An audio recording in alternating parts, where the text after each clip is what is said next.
Hello friends, welcome back to my another mini blog. আজ আমি তোমাদেরকে দেখাবো আমার বার্থডেতে কী কী গিফট পেলাম। তো চলো শুরু করা যাক।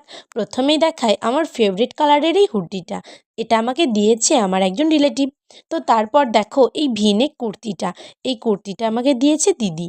আর এই কফি কাপটা আমাকে আমার বুনি গিফট করেছে। তো তারপর এখানে অনেকগুলো বিভিন্ন ধরনের কাপ রয়েছে। এই সব কাপগুলো আমাকে আমার বিভিন্ন স্টুডেন্টরা গিফট করেছে। ওরা যে এত ছোট বয়সে এত কিছু গিফট করতে পেরেছে, এটাই আমার অবাক লাগছে। তো তারপর দেখো এই গণেশ ঠাকুরটা, এটাও আমাকে গিফট করেছিল ক্লাস 10-এর স্টুডেন্টরা। অ্যাট লাস্ট তোমাদের দেখায় আমার সব থেকে পছন্দের গিফট, ক্যাডবেরি প্যাক। তো চলো এখন আনপ্যাক করে দেখি এতে সত্যিই ক্যাডবেরি আছে কিনা। আর এই প্যাকটা আমাকে গিফট করেছিল আমার বান্ধবীরা। আর তারপর দেখো এই কয়েকটি যে পেনগুলো দেখছো, এই পেনগুলো আমাকে দিয়েছিল কয়েকটা পুচকু পুচকু বাচ্চা। তো আমার বার্থডের গিফটগুলো খুব পছন্দ হয়েছে।